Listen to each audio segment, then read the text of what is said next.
अस्सलाम वालेकुम। गल्फ खबरें में आप तमाम लोगों को वेलकम करते हैं। जैसा कि आप तमाम लोगों ने थंबनेल के ऊपर भी पढ़ लिया होगा कि सऊदी अरब हुकूमत की जानिब से इंतहाई सख्त इक़दाम जो हैं वो कर लिए गए हैं और ऑफिशियली तौर पर इस बात को अनाउंस कर दिया गया है कि ये 3 किस्म के लोग अब सऊदी अरेबिया के अंदर नहीं जा सकते, सऊदी अरेबिया का सफ़र नहीं कर सकते। सऊदी अरेबिया के अंदर इनके इकामे भी तजदीद नहीं होंगे, वीज़े भी कैंसिल होंगे और उल्टा जो है वो सऊदी अरब का सफ़र भी नहीं कर सकेंगे। तो वीडियो की तफसीलात को जानने के लिए वीडियो को एंड तक लाजमी तौर पर देखें ताकि आपको तमाम डिटेल की अच्छे से समझ आ जाए।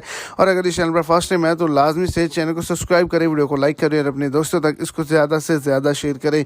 तो आगे बताते चलो कि 3 किस्म के लोग जो हैं वो सऊदी अरेबिया का दाखिला हासिल नहीं कर सकते। पहले नंबर पर वो तमाम लोग जो किसी भी मुल्क से डिपोर्ट होकर आए और वर्क रिलेटेड जाना चाहते हैं, नहीं जा सकते।